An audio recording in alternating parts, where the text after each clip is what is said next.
Então, hoje nós começamos o primeiro assunto desse tema geral, o desafio da liderança. Primeiro assunto hoje, os pilares da liderança. Os pilares da liderança é o primeiro tema de hoje. Eu quero chamar o pastor Elias e passar a palavra para ele falar um pouquinho do ministério dele e já começar o tema.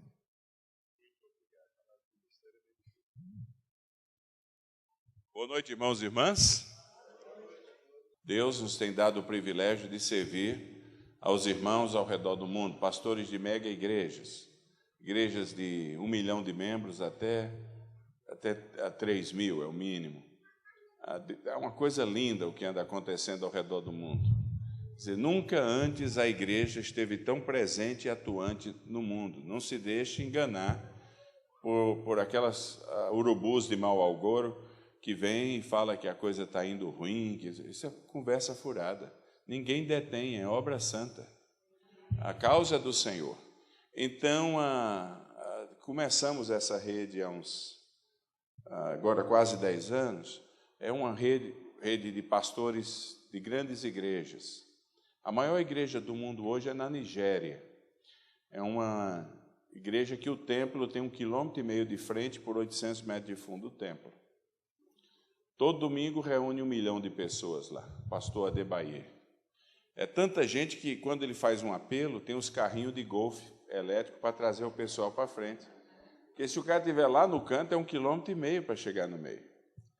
Então, é uma coisa tremenda, Ele era um matemático, um PhD, que Deus chamou para ser pastor. Tem quase 2 metros de altura. Está lá na batalha, a igreja dele plantando muitas outras igrejas, uma maravilha. E o templo não está dando, então eles compraram agora uma tenda para mais 30 mil pessoas quando lota. Então, digamos aí, todo domingo tem 1.030.000. Então, onde a gente tem ido, tem visto cada coisa maravilhosa. Então, essa semana que vem, sábado, nós estamos saindo para a reunião do capítulo. O ministério chama-se Global Kingdom Partnerships Network. Nós não temos orçamento, nós não temos diretoria, não elegemos ninguém, não temos nem o website. Se você for na Google e pôr o nome Global Kingdom Partnerships Network, não vai aparecer nada. Porque ninguém ali precisa de promoção extra, todo mundo já tem promoção demais. Ali é um lugar de muita baixa visibilidade, para líderes de alta visibilidade. Então, hoje envolve pastores, é uma das redes, a outra rede é pastor de jovens, vai se reunir agora na Malásia, 100 pastores, liderando jovens, que jovens é o grande desafio da igreja, porque não há avivamento na história da igreja que começou com o idoso. O idoso só sonha, só quer saber de céu, já está na hora de ir e tal. É aquela... Não é isso mesmo? Já deu tudo, né? Aquela coisa. É isso aí. A Bíblia... Não, minha irmã. A senhora está daquelas que quer ficar mais um pouco. Faz muito bem, é isso aí. Mas, em geral, eu fico pensando naquele texto de Joel, diz assim, os jovens terão visão e os idosos terão sonho. O sonho é o resultado de uma boa cama. Eu já estou naquela fase do sonho. Então, o jovem Calvino, fundador do presbiterianismo, quando escreveu as Institutas, ele começou a escrever as Institutas, ele tinha 23 anos. Já pensou? Oi? Um pouquinho mais para cá? É porque eu encosto na barriga aqui, dá um apoio, não cansa. Mas ele tinha 23 anos. Jesus, quando começou a pregar, tinha 29. Todo dia indica que Pedro tinha 23, André tinha 19. Não é interessante? Uma igreja que não entende isso aí é fadada a virar uma igreja de dinossauro. Não tem jeito. Ela fossiliza. O futuro e o presente da igreja e o passado sempre teve no vigor, não no conhecimento. No vigor sempre teve com a moçada. O João escreveu assim, jovens eu vos escolhi porque sois fortes, a palavra de Deus permanece em vós, e tendes vencido o maligno. Tudo coisa prática e ativa. Pais, eu vos escolhi porque conheceis aquele que é desde o princípio. Passiva. Nós temos o conhecimento, os mais idosos, nós temos a responsabilidade de passar esse conhecimento para eles. Sem o conhecimento, fica só agitação. Mas o vigor, o caminhar da igreja, o entusiasmo da igreja, o avivamento na vida da igreja, está com eles. E muitas igrejas esquecem isso e elas viram igrejas de dinossauro. Eu lá nos Estados Unidos, eu dirijo uma universidade. São 5.000 alunos. Existe há 132 anos, é chamada Universidade Cristã, como o Mackenzie. Temos 25 bacharelados, 13 mestrados, vários doutorados. É chamada Nyack College. Então, ali perto tem uma igreja presbiteriana, ou reformada, tem 240 anos a igreja. Ela é mais idosa do que os Estados Unidos, como país, não? Porque foi colonizada, aquela parte foi colonizada de Nova York pelos holandeses. E a nossa faculdade de enfermagem, ela é parceira do hospital da nossa cidade, fica pertinho, na Nyack. E o tesoureiro do hospital, o diretor financeiro do hospital, é presbítero numa igreja reformada, presbiteriana, ali perto. Eu sempre dirigia, passava pela frente, e ele disse, doutor Dantas, você não gostaria de pregar na nossa igreja aí? Nós estamos procurando um pastor, e enquanto isso, o senhor não quer pregar? E eu disse, olha, eu viajo muito, todos os anos eu estou aí fora, 5, 6 meses por ano. Mas eu aceito, eu vou lá. Quando eu estiver aqui, eu prego. Eu posso assumir o compromisso de 1 ano pregando 2 vezes na sua igreja por mês. Está bom assim? Quando vocês arrumam um pastor, ele falou, tá bom. E eu esqueci de perguntar como é que era a igreja. Eu via tão bonita, um estilo suíço, lindo. Primeiro dia que eu chego na igreja, eu tive um choque que quase desmaiei. Restava 23 velhinhos na igreja, o mais jovem, 78 anos. Eu nunca ajudei uma igreja tão perto do céu.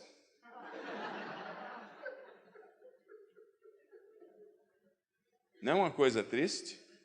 E todos os dias na frente, feliz porque tinha 28 lá, mas triste porque tinha 570 lugares. E todos os dias passavam 100.000 pessoas na frente da igreja, indo e vindo para o trabalho. E aí, nos carros, e aquela igreja patrimônio, quando a gente perde a mocidade na igreja, a gente vai se tornando um gueto. E aí a gente, para sobreviver, arruma desculpas. Diz, a mocidade hoje não quer mais saber e tal. E a gente, na verdade, a gente esquece que um dia a gente foi jovem. E que o povo, os mais velhos, tinham algumas restrições em relação a gente também. Então, mas o vigor está aí. Está aí. Não é uma coisa interessante? O que é que vocês acham? Então, a igreja tem que ser multigerencial. Olha, essa igreja, eu só aguentei ficar 11 anos lá, para falar a verdade. 11 meses, para falar a verdade. Eu dei a eles meu telefone de base e deixei o meu celular só para... Quando só eles tinham meu telefone de base em casa. Quando o telefone tocava, eu me arrepiava, fui ficando doente. Porque toda conversa na igreja era câncer, era reumatismo, era catarata, era alguém que foi internado, alguém caiu, quebrou o osso da pele. Eu falei, eu virei um pastor coveiro por 11 meses. Eu falei, meu Deus. E aí tentei fazer um movimento de música, descobrindo seu talento, com a moçada das escolas, porque atrás ficava a escola de 5ª, 8ª série, pertinho ficava... Arrumamos até prêmios, conseguimos o apoio do jornal, vamos fazer, encheu de jovens lá um dia, depois a liderança da igreja falou, nunca mais, foi muito barulho. Do barulho, claro, tudo com problema de ouvido. Então, mas aí, o que eles queriam era morrer com decência. Queriam alguém para fazer o enterro deles. Queria alguém para dizer, morri. Isso é uma vergonha, é uma tragédia. E uma igreja que não entende isso aí, ela vai se fossilizando. Ela vai se distanciando da efervescência cultural e entusiasmo de uma sociedade que não está, em geral, com os mais idosos, porque a gente já deu muita coisa. A gente agora a gente guarda o conhecimento para passar para eles. E o equilíbrio, a sabedoria. Está entendendo o que eu estou querendo dizer? Cada parte é indispensável. Mas então, eu nem sei por que estou falando isso aí, mas estou falando, né? Então, eu acho que eu estava falando de trazer um abraço, não é isso? Então, trago um abraço da igreja que está muito viva, lá na Ruanda, onde estamos indo daqui a uns dias. A Ruanda foi destruída por genocídio, lembra? Na década de 90. O tribalismo entre cristãos, porque 98% da população cristã, o pessoal matava com machado, mataram 1 milhão, cristão matando cristão, 1 milhão de pessoas mortas em 3 meses na Ruanda. Existe lá a catedral, você sabe, são 2 tribos no país, os Hutus e os Tutsis. Quando os franceses saíram de lá, eles são mágicos da perversidade, os franceses colonialistas. Eles deixaram as forças armadas e o poder político na mão dos Hutus, que era a minoria, mas foi a tribo que aceitou a pregação católica deles lá. Os Tutsis, maioria, ficaram sem poder nenhum e eram os pentecostais, a maioria deles. Levou 17 anos, estourou a coisa, foi uma coisa terrível. Existe um memorial do genocídio, é a catedral. Você já imaginou, o cardeal mandou uma diretiva, acharam a carta para todos os bispos, instruindo para que abrissem as igrejas, lotasse de gente, e principalmente velhos, mulheres grávidas ou mulheres com filhos pequenos, quando tivesse cheio, chamasse o exército para matar todos eles, dentro da igreja. O tribalismo é uma miséria. O cristianismo é uma das fraquezas nossas. Nós não gostamos dos outros aspectos do cristianismo. Nós temos a nossa tribo, nós temos a nossa tribo presbiteriana, a tribo da igreja, a tribo da cidade, a tribo do presbitério, a tribo do síndico, a tribo nacional, e existe a tribo batista, a tribo assembleia, a tribo congregacional, a tribo católica, a tribo Brasil praquista, e as tribos não gostam uma da outra. E aí vira a nossa fraqueza. Então, uns anos atrás, lá na Ruanda, aconteceu isso aí. Quando o genocídio acabou, você imaginou 1 milhão de pessoas num país de 4 milhões, massacrados, cabeça cortada, eles abriam a barriga das mulheres grávidas. Meu Deus do céu, e ainda cantando louvores. Só se fosse para o demônio, uma coisa dessa. Quando o genocídio acabou, porque vieram as tropas no final, aquela coisa, houve um arrependimento nacional tão profundo, e um movimento de restauração liderado pelas igrejas pentecostais do país. A Ruanda hoje é um país completamente diferente. É o segundo país mais limpo do mundo, no meio da África Oriental. Não vê uma sujeira em canto nenhum, descobriram minério, as ruas são todas pavimentadas. Vale a pena um passeio àquele país. E o pastor da rede lá é o pastor Paul Gituasa, é uma igreja de umas 18 mil pessoas. E ele me pede aonde eu vou para dar um abraço em nome da igreja da Ruanda. Então eu trago aqui um abraço da igreja da Ruanda para a igreja brasileira, amém? Amém. Louve a Deus, porque das cinzas foi um verdadeiro fênix espiritual. Deus levantou a nação de novo. E agora eles não querem mais saber do tribalismo. Você chegar lá e falar de Hutu e falar de Tutsi, você briga com a turma. Fala, nós somos uma nação e nós somos 95% do povo é cristão. Não é uma coisa linda? Maravilha, é uma maravilha. Então, igreja na Ruanda. Mas a gente começou isso aí 10 anos atrás, fruto da minha própria necessidade. Sou um brasileiro, vocês sabem, já preguei nessa igreja aqui muitas vezes. Na década de 80, eu preguei 4 anos seguidos no aniversário da igreja. Alguém daquela época lembra, não? Ficava hospedado aqui na casa do companheiro, comendo linguiça. É isso aí, companheiro. É isso. Pregávamos aqui, acho que a igreja encheu a paciência com a gente. E de 88 para cá não me convidou mais nenhuma vez. Mas, saindo do Brasil, a gente foi trabalhar no exterior, e ali estudamos e tudo, e Deus nos deu uma oportunidade única, foi ser pastor de uma igreja de 5.000 pessoas americanas, onde era membro Ronald Reagan, o presidente Ronald Reagan, a família dele toda era membro da nossa igreja, e onde tinha mais de 2.000 atores de Hollywood e diretores de Hollywood, alguns muito famosos. A turma da minha época, lembra de Raquel Welch, desse nome? Lembra? Raquel Welch se converteu. Aquela deusa sexual, que ela era o que ela era, aquela musa sexual, virou agora ela tem mais de 70, mas ainda continua bonita. Morgan Freeman, membro da igreja. Então, um bocado de gente maravilhosa trabalhando ali. E quando você está numa igreja de tal influência, você fica muito sozinho.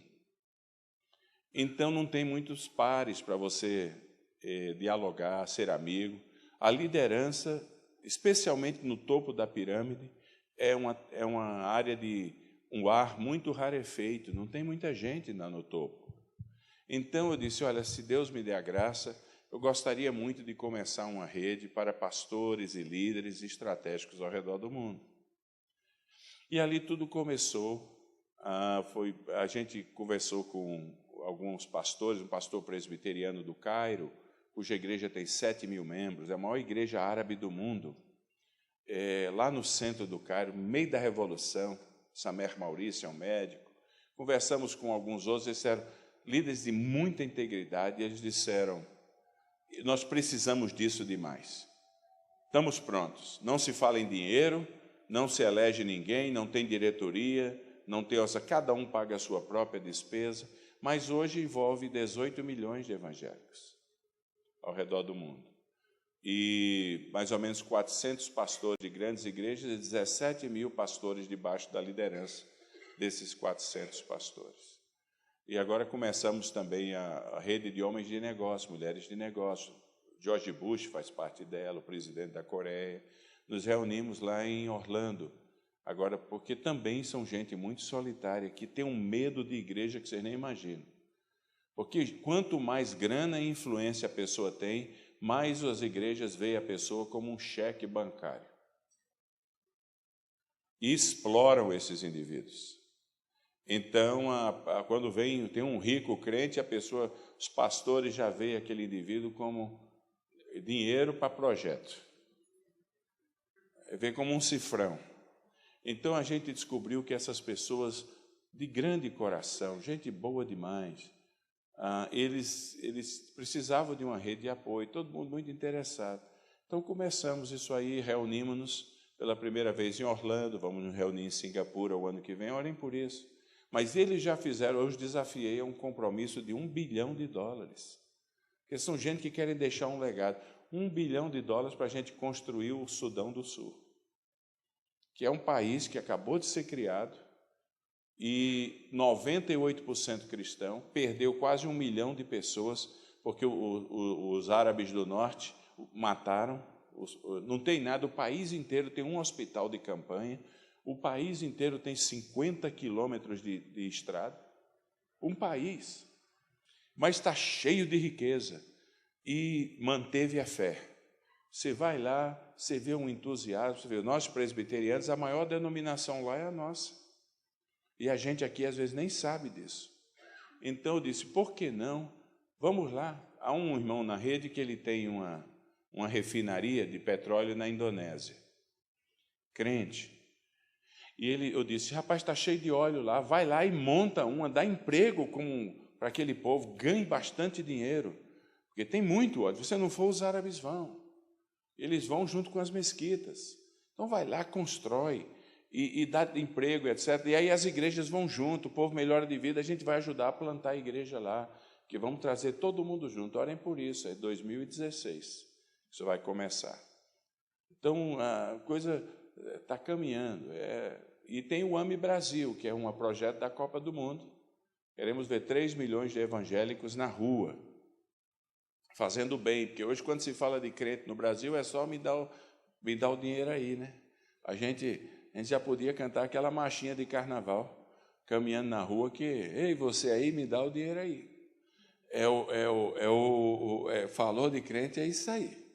Não é assim? Já ia cantando aqui a música. Mas, então, nós queremos mudar isso aí. Então, tem um grupo de colegas do Capítulo Brasil e já tem mais ou menos 1000 pastores envolvidos. Eu espero, nesses dias aqui, que os colegas de Uberlândia topem. Porque a única coisa que não precisa ter é jogo da Copa do Mundo.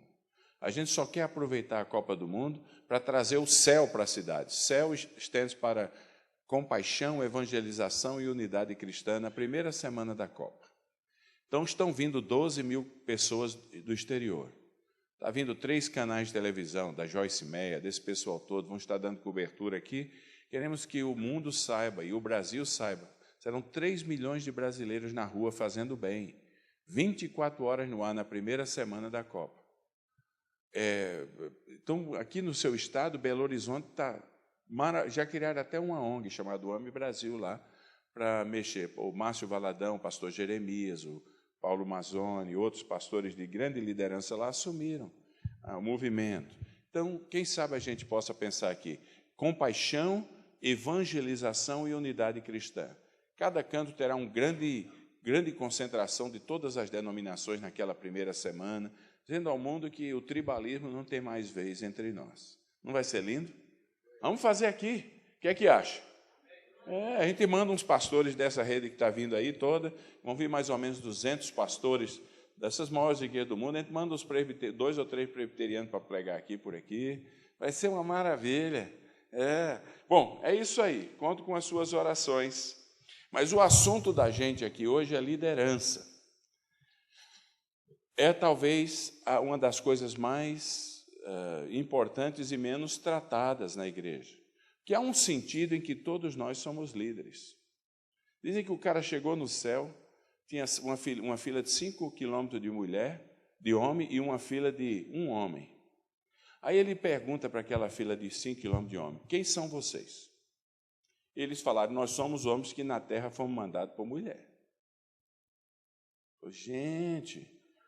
Aí ele chega naquele de 1 e pergunta, e você, o que é que está fazendo aqui? Ele falou, rapaz, nem sei, minha mulher mandou e eu vim. Todo mundo manda em alguém, todo mundo influencia alguém, está certo ou não? Não existe pessoas em posição de liderança, mas liderança é muito mais que uma posição, liderança é uma influência. Nesse sentido, todo mundo lidera alguém. Você pode não ter uma posição de liderança, mas alguém você influencia. Todo mundo influencia alguém. Então, é um assunto absolutamente indispensável. Há uma igreja na Uganda chamada Watoto Church. O pastor chama-se Gary Skinner. Dá uma olhadinha nesse website dele, WATOTO, é o nome da igreja, Watoto. Essa igreja, ela viu a AIDS, você sabe, a AIDS afeta na Uganda quase 30% da população. É uma obra diabólica. 90% da população se diz cristã, mas há a falta de discipulado e de boa liderança sólida, leva coisas absurdas a acontecerem lá. Depois eu encontrei umas crianças num dos orfanatos lá, que têm família, mas não vão para a casa delas lá, porque nas igrejas passou essa obra maligna de que se você estuprar uma menina e você tiver AIDS, você é curado. Coisa miserável. E é uma coisa terrível, ainda se diz cristão. Então, essa igreja resolveu, como aí morre muita gente de AIDS, essa igreja resolveu começar a adotar as crianças. É a única igreja no mundo que recebeu formalmente o direito de adotar crianças. E eles são parte do princípio. Nós não queremos... Eles têm 15.000 crianças adotadas, para esse ter. A igreja. Mas eles adotam em vilas, eles criam vilas. E eles põem uma família para cada 12, um casal para cada 12 crianças. Eles, na verdade, estão dando família. Casal crente, firme, para criar aquelas crianças. E tem um dos corais mais famosos do mundo infantil. O Atoto já veio no Brasil, inclusive, esse coral. Todo mundo quer ouvir isso, né? Já deve ter escutado falar. Então, o lema da igreja é: cada criança é um líder. Cada membro é um líder. Ele falando para a gente lá na reunião da rede na África do Sul, ele falou: a razão de sermos bem-sucedidos nesta área, que é o modelo mais maravilhoso de adoção de crianças ao redor do mundo. Ele falou: a razão de sermos bem-sucedidos, que começou 20 anos atrás, agora tem deputados que eram crianças lá. Ele falou: é porque nós não aceitamos a ideia de dizer que não estamos desenvolvendo um líder em potencial. Todo mundo é líder, todo mundo influencia alguém. Alguns têm a posição de liderança, mas todos nós influenciamos alguém. Faz sentido? Bom, então é um assunto fenomenal. Outra coisa, ninguém sobe sozinho, nem ninguém desce sozinho. Liderança sempre envolve outras pessoas. Então é um ato de muito, deixa a gente na perspectiva própria, humilde, porque a gente só é líder porque outros aceitam a nossa liderança. Porque se a turma não quiser, cai fora, a gente fica sozinho. Então esse negócio de ditador não funciona. Liderança tem que ser, a gente tem que ter a plataforma própria. A gente é abençoado de cima e a gente é abençoado de baixo, quando o povo aceita a gente. Então isso mantém a gente numa posição humilde. Porque Deus não nos chamou para sermos dominadores daqueles que nos foram confiados, mas servos. Essa aqui é a coisa. Então, olha para esse quadro aqui. Quantos quadrados você está vendo? 20 segundos para você me dar uma resposta. 30 segundos. Espera aí, não precisa dizer agora não, só dá uma olhadinha. Quantos quadrados tem aí? Vamos lá. Quantos acharam 12 quadrados aí? Imagina que tudo é quadrado aí. 12. 19? Você achou 19? Ô, herói, viu? Alguém 12, 19, alguém achou mais? 23, 13? 15? 15. Mais alguém quer ter alguma opinião? 19. Então, chegamos aí até agora 23 até 12, não é isso? Alguém mais tem alguma opinião? 18? Vai contando aí, irmão, vai contando aí. Quantos você deu aí o seu? Eu mostrei esse quadro numa reunião de professores de matemática. E tinha um chinês que falou: eu vejo quantos eu quiser. Falei: quantos mil você quer que eu veja aí? Porque é só dividir isso por isso, por isso, por isso. Eu tenho tantos quadrados aí quanto eu queira ver. E ele estava certo. Porque a gente vê o que a gente é treinado para ver. Então, por exemplo, todos os dias, se você lê o Jornal da Cidade, você assiste televisão por 1 hora e você dirige uns 20 minutos para ir trabalhar, você deve ver pelo menos uns 300 anúncios. Mas você só lembra de 1 ou 2 deles. Por que isso acontece? É porque a gente é muito seletivo, a gente só lembra daquilo que a gente só vê o que a gente quer ver. Está seguindo comigo ou não? Então, liderança é um assunto tão fundamental que não há igreja estável sem liderança estável. Então, a gente é tão fundamental que a gente precisa desenvolver os olhos da liderança da igreja. A gente precisa, olhos de liderança são aqueles que veem o que ninguém mais vê. Então, você pode ver quantos quadrados você queira aí, desde que você tenha os seus olhos treinados para ver. Por exemplo, aí, onde é que está a seta? Quem consegue ver uma seta aí? Tem alguma seta aí ou não? Viu a seta? Alguém não está vendo nenhuma seta aí ou não? Quem não conseguiu ver seta? Você está vendo uma seta para cima? Você deve estar com bipolaridade aí. Olha aí, ó. Está vendo aqui, ó? Viu? Então, o olho tem que ser treinado para ver. Tudo na vida é assim. Então, nesses 3 dias, a gente vai estar tratando da questão de liderança. Vamos treinar os nossos olhos para ver algumas coisas que talvez a gente não tivesse visto ainda. O tema é liderança. E a primeira coisa que a gente tem que perguntar é o que é ser um líder. Porque pode procurar o livro que você quiser. Você vai ver que a coisa mais difícil é a definição de um líder. Tem muita definição de liderança, mas da pessoa, do líder ou da líder, não. Olha, eu procurei, eu pesquisei, eu escrevi um livro sobre isso, está disponível aí, chama-se O Desafio da Liderança. Tem 2 livros, na verdade. O Desafio da Liderança e Alcançando as Alturas, publicados pela editora Aleluia, da Presbiteriana Renovada. Então, você procura em todo canto, fala tudo da tarefa da liderança. Liderança é isso, liderança é aquilo, mas da pessoa do líder, não há. Eu, curioso, depois de muito tempo, demos essa definição. Vamos ler todos juntos? O que é um líder?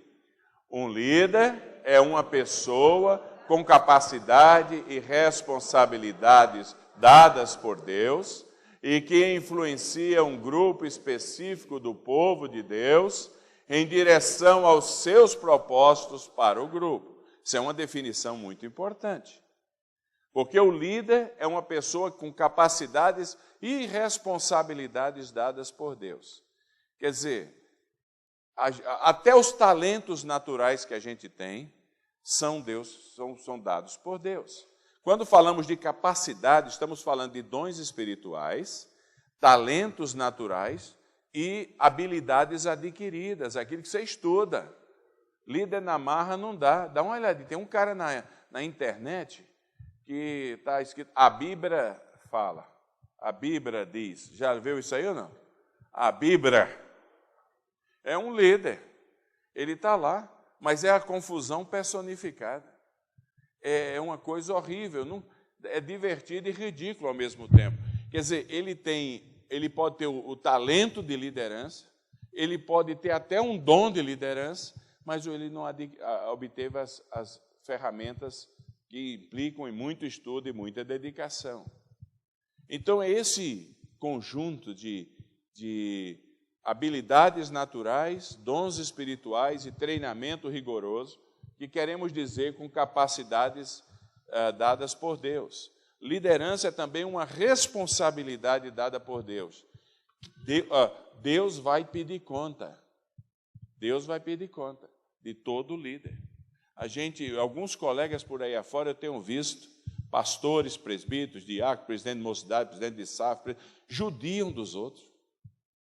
Judiam na liderança. Tratam os outros como capacho. Põe os outros para baixo, criticam, falam mal. Deus vai pedir conta. Tiago, capítulo 3, versículo 1, diz assim, não tenha pressa de se tornar um líder,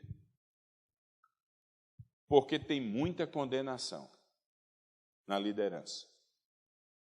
Você já pensou? A coisa é complicada, porque você nunca desgraça uma pessoa sozinha. Lembra daquele Jimmy Swaggart? Lembra? Alguém lembra de Jimmy Swaggart? O cara veio para o Brasil com 2 aeroplanos, 2 Boeing, um lotado de gente e outro de equipamento. Ele, no mesma semana, estava pregando no Brasil João Paulo II. João Paulo II pregou para 80 mil pessoas em Mato Grosso, Cuiabá, ele pregou para 200 mil no Maracanã. Era famoso no mundo inteiro. Foi pego com bêbado, drogado e com prostituta em Las Vegas. Hoje, a igreja dele tinha mais de 10 mil pessoas. Hoje é deplorável, ele chora na televisão. Um ator chora, ele tem um programinha de meia hora por semana pedindo dinheiro. Me ajude, me ajude, me ajude. Uma coisa vergonhosa, porque ninguém sobe sozinho, nem ninguém desce sozinho. Por isso, quando a gente sobe na liderança, a gente, na área de influenciar e abençoar outros, é sempre porque gente está aceitando a gente. Então, a glória é dada a Deus e a gente mantém-se na posição de gratidão às pessoas. Mas quando a gente desce, todos nós conhecemos líderes que caíram, não conhecemos? E também conhecemos muita gente que foi machucada por eles, não conhecemos? Por isso Tiago diz assim: não se apresse em ser um líder, ser um mestre, porque há grande condenação. É claro que há uma grande coroa também, mas há uma grande condenação.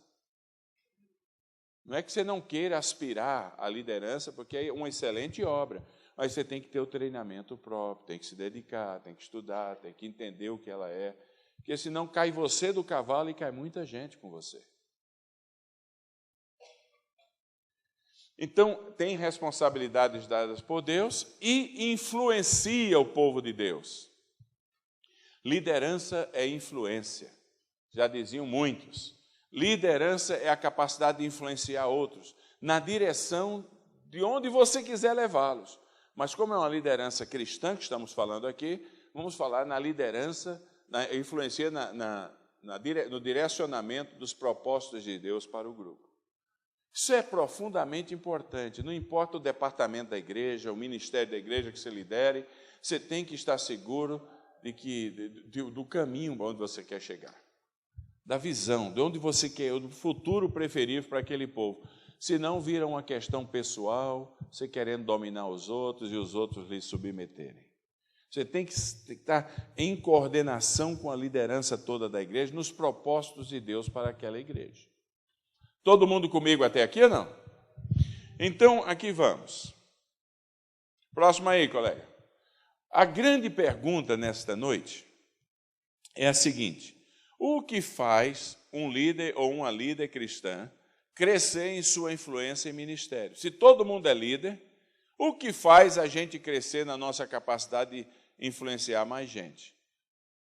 Esperemos que estamos falando aqui em influenciar para o bem, para uma igreja melhor, uma sociedade melhor, uma vida melhor, tá certo? Influenciar para o bem. 3 áreas que levam a crescer são os pilares do ministério, as prioridades do ministério, não estou falando do ministério pastoral, da atividade ministerial que você desenvolve, e os testes da liderança. Põe o próximo aí, por favor. Vamos começar com os pilares, que é muito importante. Toda liderança, secular ou cristã, é medida se é bem-sucedido ou não, nas 3 primeiras áreas ali. A primeira delas é a área de caráter, a área da integridade da vida da gente.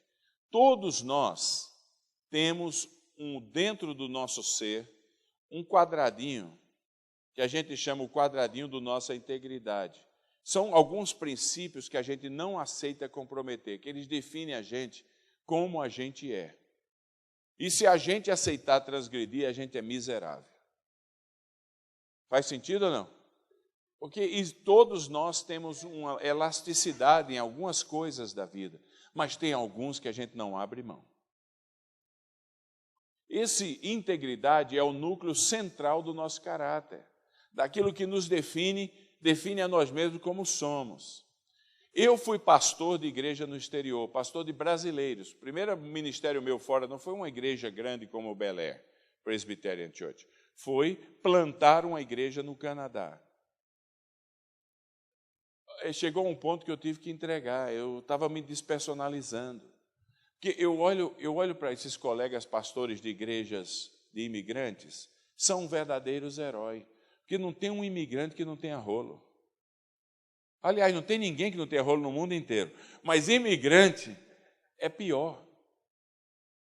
Nós começamos aquela igreja lá em Toronto. Alguém tem parente imigrante aqui que foi estar lá pelos Estados Unidos ou não? Tem? Ninguém sai da sua terra porque está tudo bem. Já vai porque está no rolo. E quando chega lá é mais rolo ainda. Então, você já imaginou como é que eu ia falar de verdade quando todo mundo estava falando a mentirada? Que a turma compra lá nos Estados Unidos, compra green card, compra carteira de motorista, faz de tudo e ainda pede oração, porque vai passar alguém pela fronteira do México. Vamos fazer uma campanha de oração aqui, porque vai passar, a turma vai passar pela fronteira do México, pela fronteira do Canadá. Aí depois quer dar um culto em ações de graça porque conseguiu enganar o governo. Esse é dos menores. Como é que você, põe-se no lugar de um pastor de imigrante, como é que você sairia numa dessa? A gente tem que negociar com a consciência pra caramba. Então, e aí? Cara, tem mulher no Brasil e tem mulher lá. Tem homem no Brasil e tem homem lá. A igreja começando, no meu caso, a igreja começando, o dirigente de música da igreja, o ministro de louvor, ele queria ser chamado ministro de louvor. Era um inferno aquela desgraça. Ele vivia amaziado com uma moça lá. Brigava de arrebentar as paredes de madeira. Ela também não era flor que se cheirava. Tocava muito bem. Mas todo domingo ele trazia $4.000 para a igreja. $16.000. O meu salário não ganhava isso, mas a manutenção da igreja estava garantida. O restante da igreja inteira dava 30% da entrada da igreja. Igreja nova, 80 pessoas. Está seguindo comigo aqui ou não? Eu com 3 filhos, como é que você faria? Um rolo daquele. Eu fui aguentando, até que eu disse, meu Deus. Esse era um dos casos. Tinha outro caso lá, uma moça aqui da região de vocês aqui, do Triângulo Mineiro. Engraçou-se com um canadense, e o canadense com ela, foi para lá, ela tinha 40 anos e uma filha de 18 anos. Chegou lá, ele engraçou-se com a filha e botou ela para fora de casa. E ela vinha chorando na igreja. Isso é só alguns dos pequenos rolos. Ir para a prisão quase toda semana para tirar crente de lá que não tinha visto. É um povo muito corajoso, mas é um rolo só. Como é que você faria no meu lugar? Por 4 anos eu andei tentando arrumar desculpa, até o dia em que a gente na vida, a gente tem que decidir se a gente vai andar por conveniência ou por convicção. Eu andei por um bom tempo por conveniência, vendo aquela peste miserável, trazendo $4.000 infernal todo domingo na igreja. Até que um dia, o meu limite ultrapassou. Tá seguindo comigo aqui? O meu limite ultrapassou. Eu chego lá na casa dele, eles tinham brigado, as paredes são de madeira, tudo arrebentada com marca de pé, marca de coisa. Ela com o rosto sangrando, ele com um hematoma no rosto, que ela não brincava não, aquela menina. E ele ainda queria conversar sobre como ia ser o culto no domingo. Eu falei, meu irmão, é o seguinte, você está aqui legal, você ultrapassou o meu limite de tolerância. Você tem 1 semana para ir embora do país ou eu vou denunciar você, seu miserável. Ele desapareceu do país. Não queria ser preso. Não é que o danado ainda me ligou 6 meses depois perguntando se havia uma boquinha para ele nos Estados Unidos, que eu já tinha mudado para a universidade lá. Então, eu estou dizendo tudo isso para dizer que das minhas lutas, e para dizer para você que eu entendo muitas lutas nossas, na vida, no trabalho, na empresa onde você trabalha, nos seus relacionamentos, na igreja. A gente é o tempo todo desafiado nesse diapasão da conveniência e da convicção. Não é assim? Até onde você pode caminhar sem você deixar de ser você? Porque no momento em que você permitir que o núcleo da sua integridade seja contaminado para você evitar um problema, para você se sair bem, a mentirada rola, aquele negócio todo, você é um miserável desgraçado. Porque você deixou de ser você mesmo. E você não influencia mais ninguém para o bem, porque a não ser que você use o seu fracasso para transformar o fracasso numa bênção para outros, como eu estou contando para vocês aqui o meu. Que tive que aguentar isso lá. Está seguindo comigo aí, gente? Então, o pilar da liderança bem-sucedida, que dá o direito da gente, a possibilidade da gente influenciar outros, o pilar absoluto é a integridade. A igreja, por exemplo, para pastor, Pastor, eu sou pastor presbiteriano há 32 anos, professor de seminário há 14. Mas uma das coisas mais terríveis na vida da igreja é que a igreja é uma organização. Ela espera do seu pastor, porque o cara sai do seminário, ela espera produção. Quando Deus está querendo tratar do coração e do caráter. Então, aí a pessoa não produz, vê aquela coisa nas expectativas da igreja, é jogado fora às vezes como segunda categoria. Porque a igreja tem orçamento, tem liderança, tem povo, ela quer produção, o que é natural, tem que produzir. Mas Deus quer tratar com o coração. Que liderança cristã é a liderança que vai de dentro para fora. Deus trata de dentro para fora. O líder cristão lidera servindo, serve liderando e é trabalhado de dentro para fora. Tem que produzir. Aqui no seu estado aqui teve um pastor da nossa denominação que ganhou o prêmio, ele não sabia, ganhou o prêmio de maior alugador de filme durante um ano. Bateu todo mundo na cidade. Esse aí não estava fazendo nada, estava assistindo televisão o tempo todo, o filme. Ele não sabia, ganhou um televisor no final do ano, o pastor, por maior número de filmes alugados. Aí é um avacalhador. Mas se a pessoa é séria, está fazendo o seu melhor, a igreja muitas vezes não entende e frustra um pouco. E assim é em tudo na área. Deus quer trabalhar na fase inicial da nossa vida o nosso coração, porque ali é onde saem os rios da água da vida.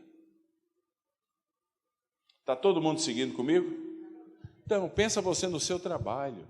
Até onde você pode ir? Às vezes o patrão exige que você fique mentindo demais, fazendo coisa que não deveria, e você olha para os seus filhos, sua esposa, e você segura as pontas, você faz. Até onde você pode andar por conveniência, para manter alguma coisa, um status, etc., e até onde você pode, até que momento você vai dizer, chega, eu não posso abrir mão das minhas convicções, senão eu vou ser um indivíduo que me olhe no espelho e me veja como um monstro.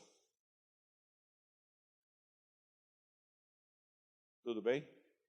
Primeiro pilar de uma liderança cristã bem-sucedida é o pilar da integridade. Na nossa rede, se a pessoa tem alguma coisa que acuse o seu caráter e é público, essa pessoa está fora. Presentemente, nós estamos com 2 pastores, um de uma igreja de 40 mil membros na Ucrânia, que eu fui lá, levei um membro sênior do nosso grupo, confirmamos a informação, estava lavando dinheiro, lavou mais de 5 milhões de dólares. Um pastor, e nós pedimos a ele para não nem dizer mais que ele participou, né? Você está fora, meu irmão. Primeiro, limpe o seu nome, limpe sua vida, restaure sua vida, e se Deus lhe der ministério de novo, você volta. Porque a gente lidera a partir do que a gente é. O que a gente é, essa é a primeira condição. Tudo bem até aqui? Segundo pilar de uma liderança bem-sucedida, que influencia outros, é o conhecimento. Você pode, olha, você é membro da igreja, você frequenta, se o pastor for uma tranqueira, você não cai fora? Cai fora ou não? A não ser que você queira andar de chapéu. Não tem o cara do chapéu das fazendas aí? Vai seja iludido. Mas se não, você quer, quem é que aguenta ficar num canto quando o indivíduo é uma tranqueira? Você se assemelha demais àquela porcaria. Mas você fica num lugar se a pessoa for uma pessoa de bem, não fica? Você não é? Mas se ela for uma pessoa de bem, correta, verdadeira, mas só falar abobrinha, por quanto tempo você fica lá?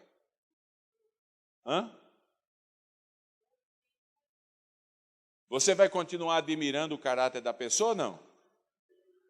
Como não?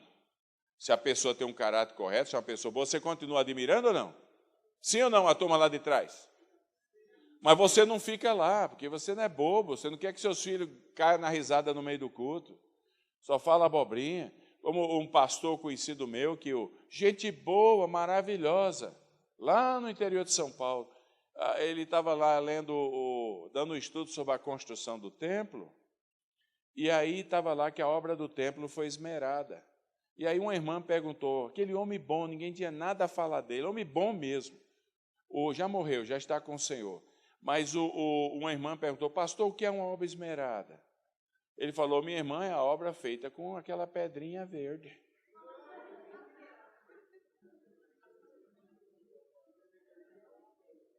Sabe, aqui passava muito bandeirante, era aquelas pedrinhas verdes, aquela pedra esmeralda. Aí um irmão mais esclarecido da igreja falou, pastor, aquilo lá não é esmeralda, não. Ele falou, o que é então? O texto não está falando da esmeralda, está falando da esmerada. Aí ele falou, e o que é que está faltando? Está faltando um L. Ele falou, então põe. Naquela igreja, a obra da construção do templo foi uma obra esmeralda. Resultado, 30, 20 crentes na igreja. O povo mais esclarecido sai. Porque admira o caráter, mas ninguém aguenta abobrinha demais. A segunda marca de uma liderança bem-sucedida é o conhecimento. Tem que estudar. Então, vocês aí no trabalho, na sua profissão, você que está começando agora, você que está lá, pega livro, lê, qualquer que seja a área que você tem que ser o melhor, ou tentar ser o melhor. Olha, em 1947, estamos falando isso 65 anos atrás, na Câmara de Lordes, na Inglaterra, um membro da Câmara de Lordes disse o seguinte, cara, foi um clarividente, ele falou, nós somos a primeira geração no mundo, na história da humanidade, no qual o que a gente aprender até a universidade não será mais suficiente para levar a gente até o final da vida bem-sucedido. O que ele estava dizendo é que até 1947, se conseguisse terminar uma faculdade, ou uma escola técnica, ou um curso que você fizesse, aquele conhecimento garantiria você emprego, até você morrer. Em 1947, ele falou profeticamente que aquela geração, aquele sistema já não dava mais. Em outras palavras, até eu morrer, você teria que reciclar mais uma vez. Agora, isso foi em 47, eu diria que a cada 3, 4 anos hoje você tem que reciclar. Porque a velocidade do conhecimento está demais. E a pior coisa do mundo é quando você se embabasca porque você não sabe o que dizer. E você não procura saber o que dizer. Então, algumas igrejas por aí afora, cheio de jovens, você segura até a adolescência, depois eles vão para a faculdade, cai fora. Que o pastor, as verdades cristãs nunca mudam, mas a maneira de dizê-las e apresentá-las tem que ser enriquecidas com conhecimento, tem que ler. Existem 5 tipos de taxonomia de liderança. Líder local, líder voluntário, líder local assalariado, líder regional, líder nacional e líder internacional. São 5 áreas de influência, taxonomia de liderança. Líder A, B, C e D. No mundo secular eles vão só pelo A, B, C e D, não tem local, internacional, etc. Então, o líder A é o líder mais simples, mas se alguém quer chegar ao líder C, D e E, a marca do líder C, D e E é a leitura, é o estudo. Eu fiz a minha própria pesquisa, descobri que líderes cristãos que caminham, líderes leigos que não usam só a política para se promover, mas são pessoas de conhecimento, e chegam à influência nacional ou internacional, eles leem livros, pelo menos uns 2 livros por mês. Porque não precisa inventar a roda, tem muita influência por aí. A gente só assiste a novela Malhação e uma outra, a gente sabe o nome de tudo, mas não gosta de ler, não lê nem a Bíblia. O conhecimento é fundamental. É fundamental. Eu tentei passar isso para os meus filhos, estou muito contente como eles estão andando, estão tudo terminaram o MBA agora, estão se esforçando e estão bem empregados. Você tem que estar pronto. A Bíblia diz, esteja pronto a dar boa resposta a quem lhe perguntar. Então, se você quer crescer na liderança, na sua empresa, no clube que você frequenta, na igreja aqui, os presbíteros, diáconos, pastores, leia, estude.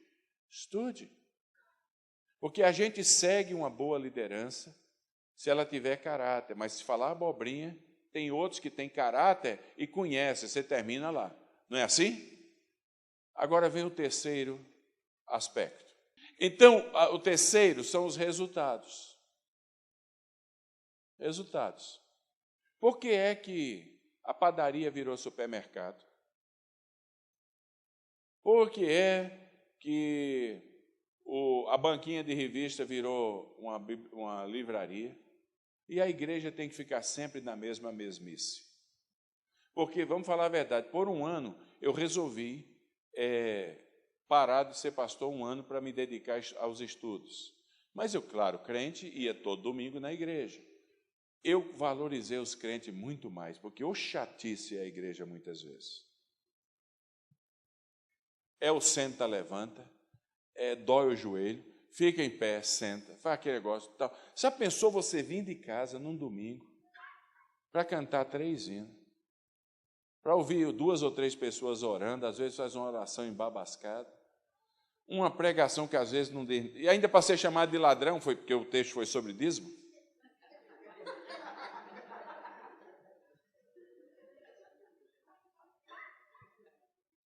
Porque na maioria das igrejas é só isso que acontece. Ninguém desafia para ser sal e luz, para ser bênção para a comunidade, para contar com a simpatia de todo o povo. É aquela mesmice. Você gosta de mesmice? A mesmice tem uma coisa que ela faz a gente circular bem nela.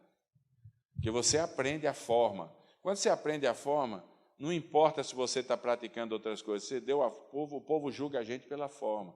Se você sabe fechar o olho na hora certa, se você traz a Bíblia debaixo do braço, se você levanta quando todo mundo levanta, se você senta quando todo mundo senta, a gente julga os outros pela forma, se eles não contrariam a gente.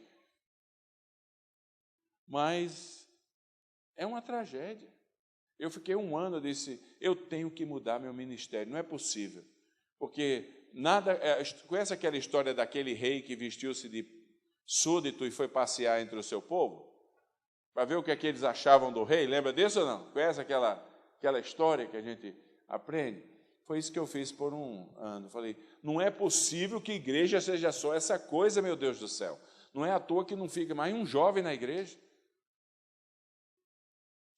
Porque não há desafio, não há nada. Então tem que ter os resultados.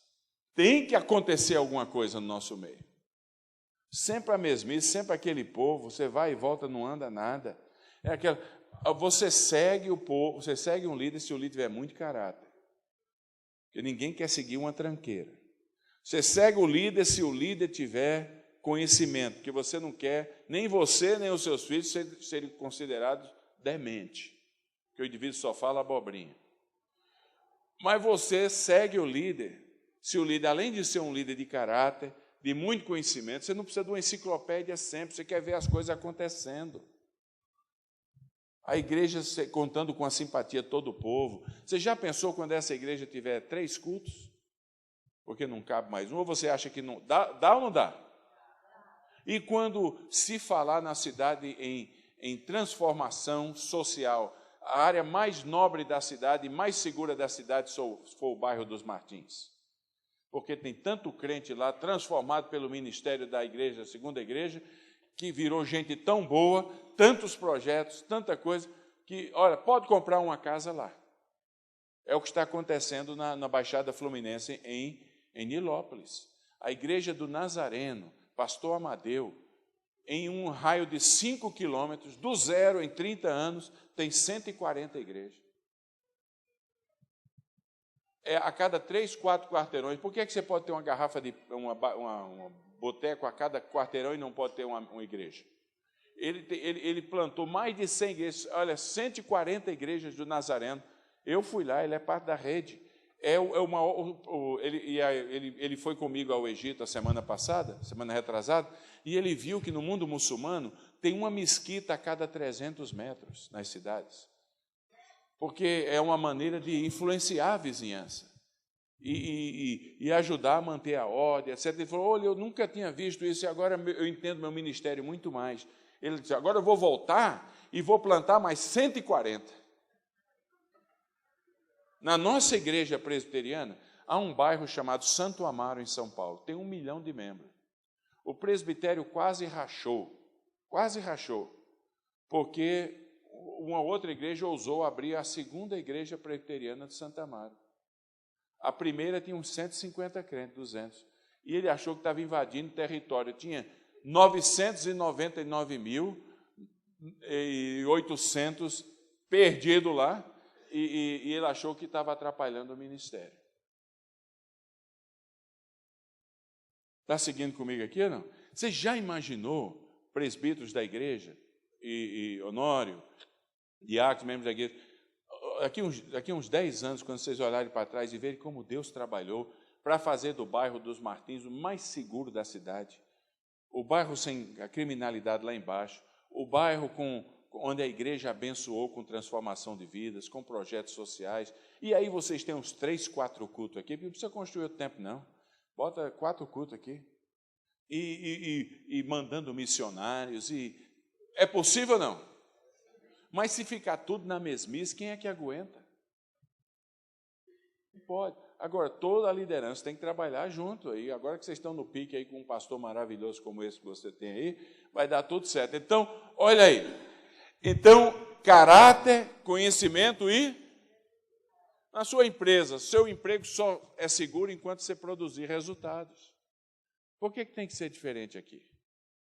Então, essas 3 primeiras áreas são as áreas gerais, que crente e não crente, empresa, igreja, qualquer negócio, ela exige da liderança. Essa última, só a liderança cristã.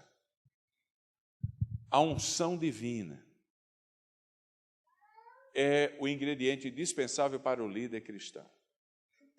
Você pode ter caráter, você pode ter conhecimento, a igreja pode estar enchendo, mas, meu amigo, encher a igreja não é sinal da bênção de Deus, é sinal de boa administração, sinal de ser criativo.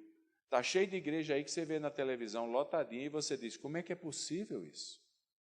Eu assisti uma igreja lotada onde o pastor falou, vou provar que Jesus é poderoso. Ele viu um endemoniado lá e falou, saia em nome de Jesus. E a mulher que estava endemoniada, o demônio saiu, e ele falou, e todo mundo, amém, amém, amém. Ele falou, lotada a igreja. Falou, e para provar que Jesus é poderoso mesmo, volta. Botou o demônio de volta na mulher lá.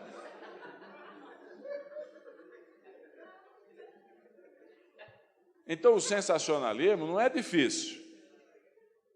Encher a igreja, está certo ou não? A coisa mais fácil é encher a igreja. Olha, parece incrível, mas um grande evangelista do Brasil, eu não quero dar o nome dele aqui não, mas eu quero dizer que tem. Ele está por aí, aparece na televisão e tudo. Ele vai com a equipe, já com os aleijados, que vão levantar na hora H, com os cegos que vão ver, tudo certinho já, o cara é bonzinho de vista, para manipular, para incentivar. Então ele tem um mapa de onde ele deve olhar e fala, você que está na cadeira de roda, levanta em nome de Jesus. E o cara levanta, porque é pago para isso. Você, cego ali. Aí perguntaram para ele, por que você faz isso? Isso é uma vergonha. Ele falou, não, isso é para incentivar o outro que está lá cego, etc. Vai queimar no fogo de Geênias, desgraçado. Porque está tomando o nome de Deus em vão. Está brincando com a fé do povo. Está seguindo aqui ou não? Então, olha, antes de você começar a reclamar porque eu estou falando demais, eu estou dizendo, não é difícil encher a igreja, porque o povo tem boa fé, mas encher a igreja com ética, com honestidade, com verdade, com espiritualidade, é possível quando a liderança da igreja está ungida por Deus. A unção divina não é nada mais do que a presença divina. A presença divina é Deus conosco e nós com Deus.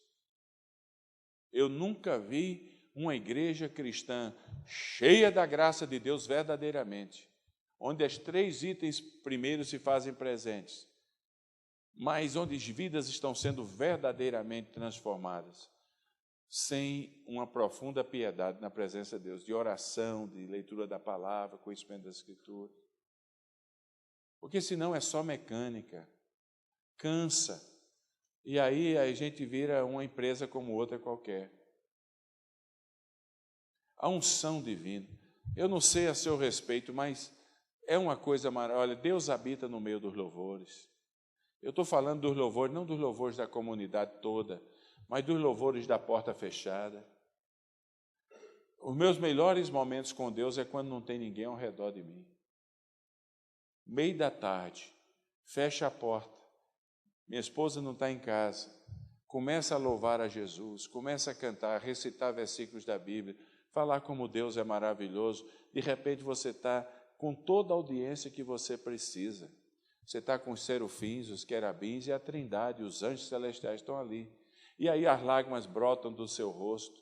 O céu desce à terra e você subiu ao céu. Você já teve essa experiência?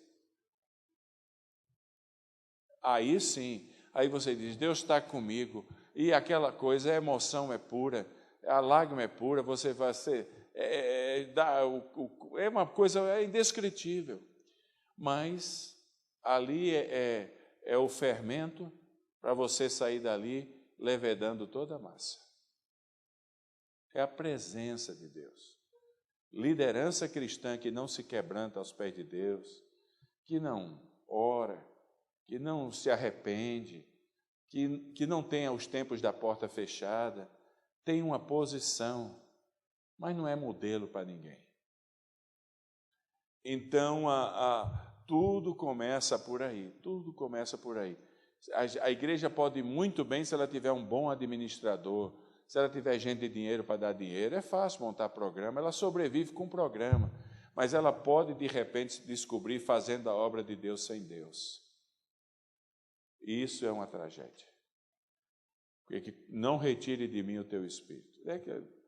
No sentido ele está lá, mas no sentido da presença dele, da unção dele, da graça dele, poder dele. Entende, minha irmã e meu irmão?